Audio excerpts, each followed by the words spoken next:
Over the past couple of years, the real estate industry has been going through significant changes to adapt to the growing expectations from sellers, buyers, landlords and tenants, not to mention the impact that recent changes to legislation in each state is having, which is making it harder to operate a real estate agency as we know it. And in addition to government influences, agents need to absorb the impact of the coronavirus pandemic, which is having devastating impacts to some agencies across Australia. Never before has it been as important for business owners to understand their business metrics, their financials, their cash flow projections, their unique points of difference, and how they benchmark their business against other agencies either in their direct market or similar agency types throughout Australia.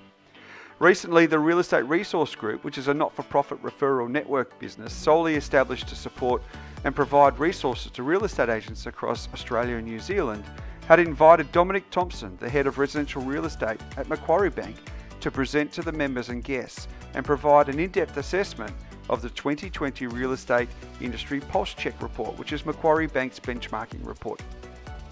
In this episode, Domonic shares his thoughts that for all the blood, sweat and tears that people put into running these businesses, 1 to 10% profit is just not where you want to be.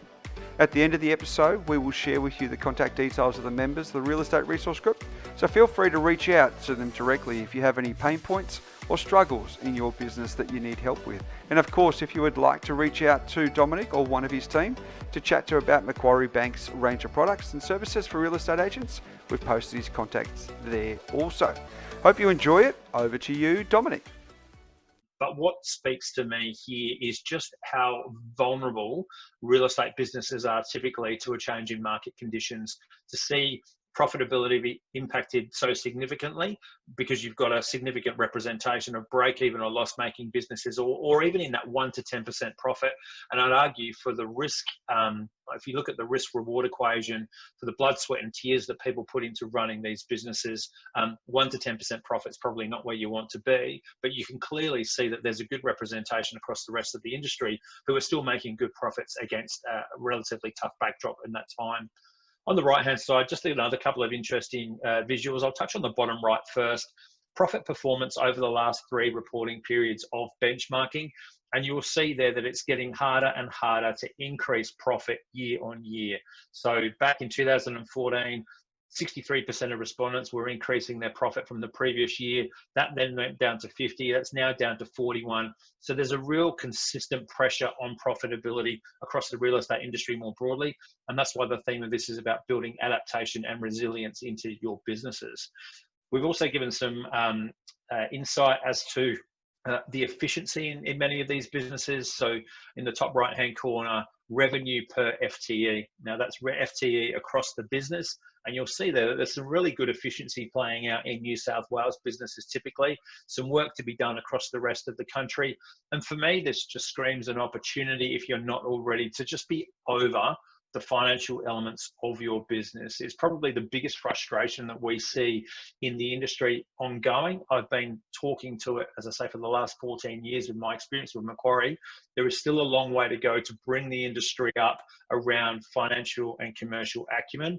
The financial elements of your business and success are not beholden to your bookkeeper.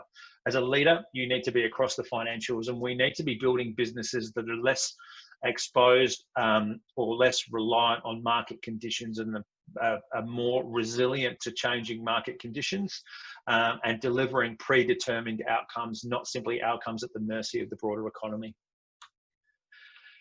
So that's the backdrop around revenue and profitability. What we're also seeing continue to play out is a downward pressure on commissions. I don't want people to get too caught up on the numbers here, but if you look at the left visual, top left down to bottom right is never typically the way that you want any graph to look typically, unless it's around your weight loss journey over the last 12 months.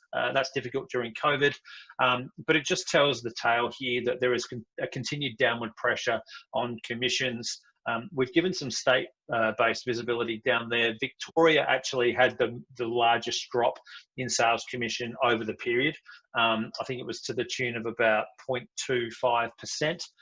So there's a continued pressure on sales commissions.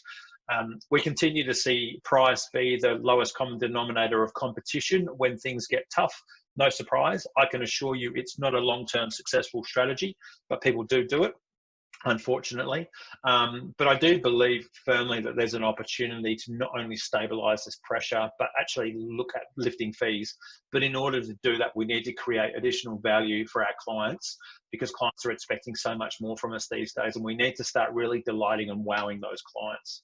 And that doesn't just ring true for sales, that also rings true for property management as well, where we again continue to see a downward pressure on margins more broadly.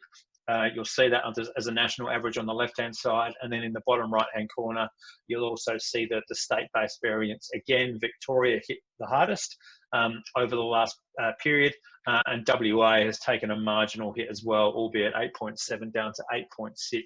So continued squeeze. The WA number, for anyone that's interested why that's so high, there is an element of all-inclusive fees that the market has embraced over a number of years over in WA, so that's typically why they do sit relatively favourably.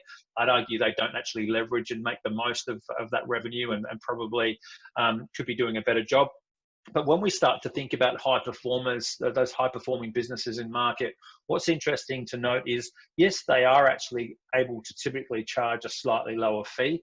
That doesn't mean they're out there buying market share, but what it does mean is that they're delivering their services to market more efficiently. So I'll touch on the efficiency piece in just a moment. But so there's a downward pressure on commissions.